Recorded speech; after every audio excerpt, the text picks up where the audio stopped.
still in July. This is book 117. It's Holly by Stephen King.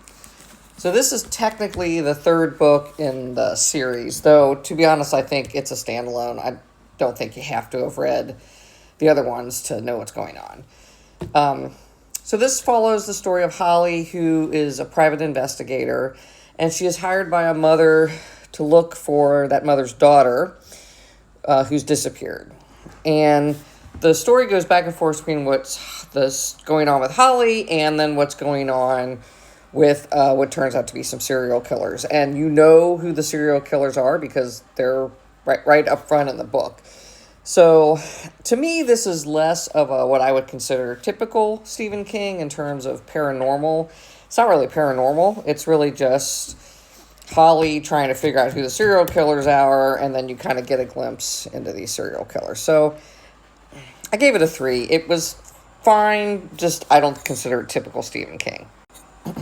Book 118 is Evacuation Route by Chris Dungy. I got this as a giveaway from Goodreads. You can see it's very long. It's about 630 pages. It's the story of these two older men that are closing down their pharmacy in Jacksonville. I think that's kind of not a great part of Jacksonville. To be honest, I read about 200 pages, and I ended up not finishing, so I guess this is technically a 1. It just didn't move in any sort of way that was interesting to me, so I will give this away to a little library. 119 is The Hitchhikers by Chevy Stevens. I received this as an ARC from Goodreads. And it is the story of Alice and Tom, who are taking an RV trip across Canada. And they run into this very young couple, Ocean and Blue, at a campground. And it's clear that, they're like walking Canada, not, struggling a little bit. So they give them some food and they offer to take them to the next town. Turns out that Ocean and Blue are Simon and Jenny.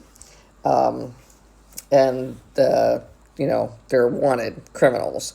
And so the course of the book then turns into kind of a kidnapping, and Simon and Jenny, are very immature and don't understand consequences. And Alice and Tom are just trying to figure out how to get out of the situation. It was okay. I gave it a 3. I think it's like a vacation read.